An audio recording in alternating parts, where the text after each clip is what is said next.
Well, hey guys, this is Dr. Drake 63, and today we're going to take a look at the Ruger 1022 competition rifle. As you can see, comes in a very nice hard case. This is straight from the factory. Get this nice little envelope which contains a cleaning cloth, a decal, a challenge coin, which is really kind of cool. I don't collect them, but I know some guys do, as well as a certificate of authenticity from Chris Killoy, who's the CEO of Ruger. Also included is, of course, your instruction manual. This one covers the breadth of the 1022 line from Ruger. Taking a look at the rifle out of the box now, you see this very fancy compensator, this muzzle device. The barrel itself is cold hammer forged alloy steel. It's fluted, has a 1 in 16 right hand twist, and designed for accuracy.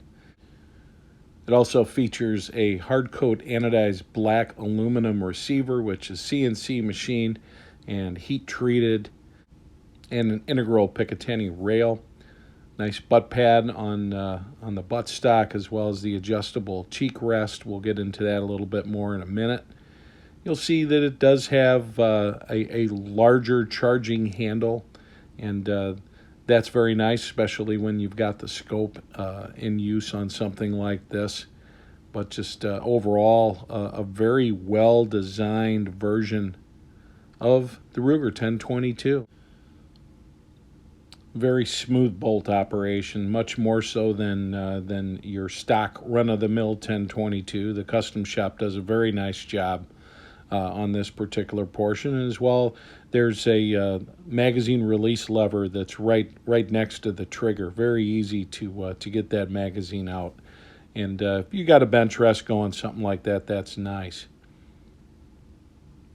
Also, I mentioned it has an adjustable cheek rest, and you basically have a lever that you pull up and turn, and it allows you to move it both horizontally and vertically to your liking. And then it's a matter of turning it to the right position and popping that down, and that holds firmly in place. So that's a very nice feature to have. And here's that beautiful custom shop logo.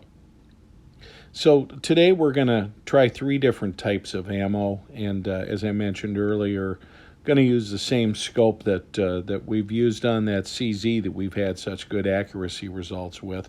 We're going to use the Ely Target. We're going to use the Aquila 40 grain high velocity, as well as CCI mini mags, which are hollow points. And this is a pretty good representation of the type of ammo that I have and use for both accuracy as well as plinking. Want to make sure that we've got something that's got enough velocity in it that's going to cycle a semi-auto bolt well. So here's the setup that we're going to go with today, and I'm very much looking forward to seeing what kind of results we can get with this. It's touted to be an accurate shooter, so I guess we're going to find out for ourselves. Let's see what we can do. What we did was install this same Bushnell Banner 2 scope, which goes up to 12 times magnification, and it has adjustment for parallax. And we're going to shoot this at 50 yards using the same setup that we did to shoot the CZ 457 that we also use with this scope. CZ 457 is a very nice and accurate bolt gun. And why not compare it to this Ruger Custom Shop job? Here's a 5-shot group at 50 with that CZ. I figure if we're going to do an accuracy test, let's take my most accurate bolt gun, which is that CZ, and let's use the exact same optics. So apples to apples comparisons are what I like to try to do.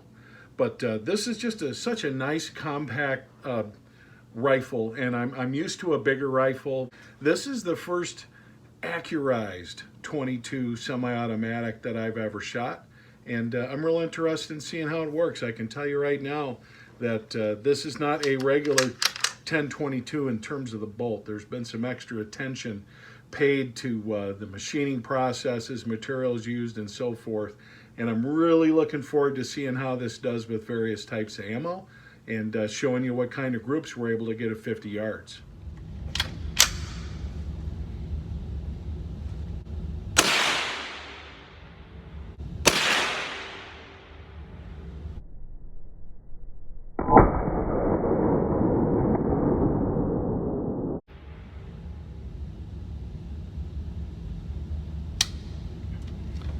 So this is my first failure to feed, and this is using the Aquila ammo.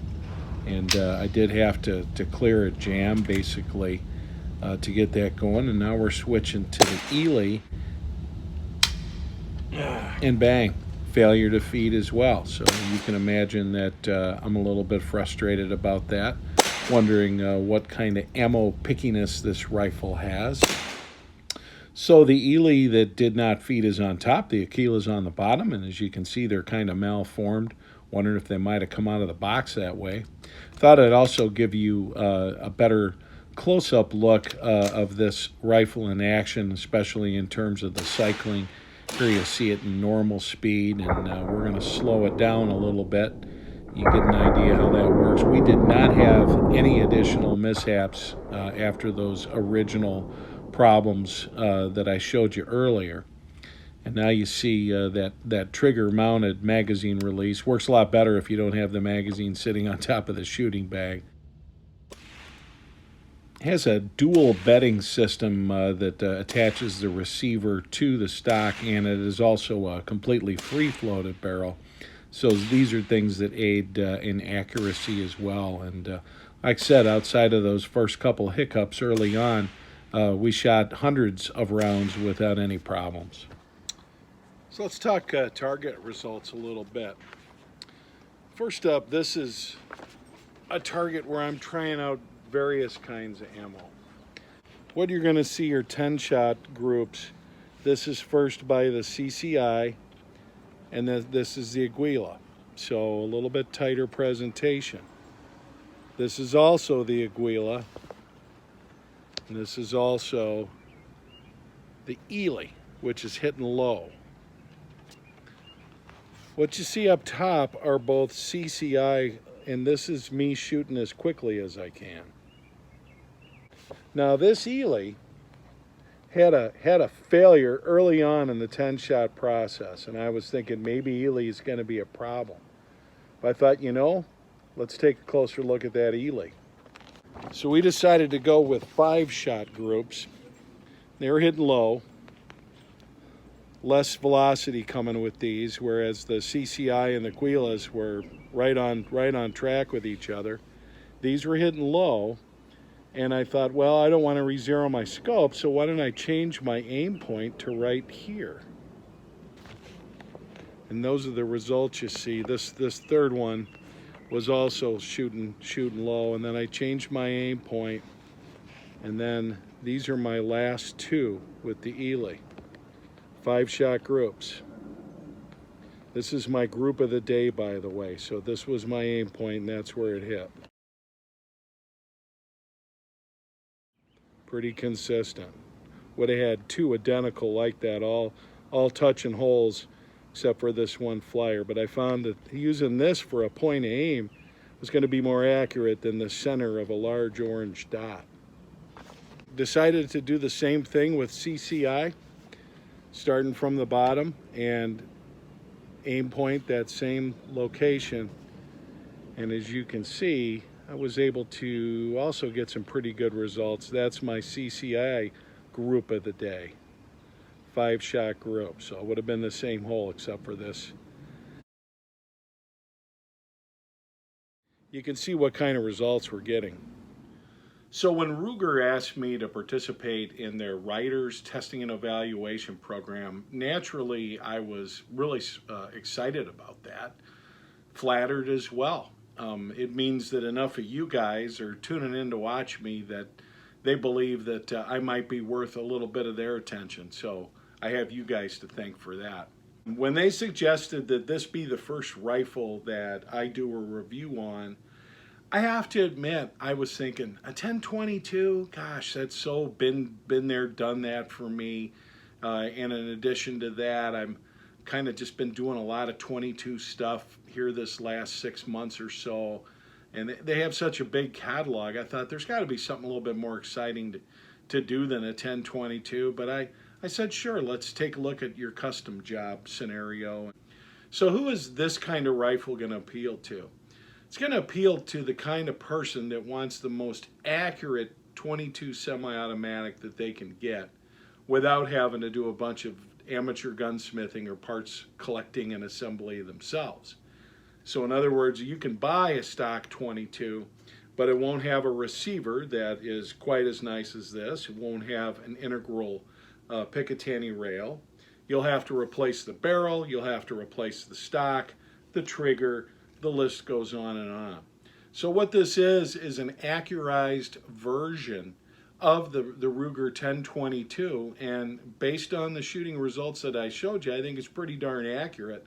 I think it's as accurate as I'm able to shoot, and I think it's also a matter of continuing to experiment with ammo, as well as me with experience with the trigger. Keep in mind, the results you see are me firing this right new out of the box for the first time today.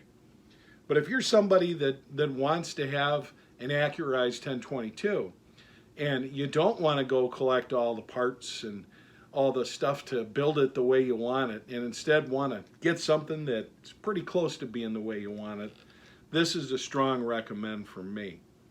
I also would have to tell you that if you just like shooting 22s and you'd like to have something that's got some stronger value retention as well as a higher level of quality than what you already get with a 1022, this is also a very good way to go. I want to thank Ruger for providing this for me to test and evaluate today. As always, I want to thank you guys for watching. This is Dr. Drake 63 saying so long, stay safe, and we'll see you real soon.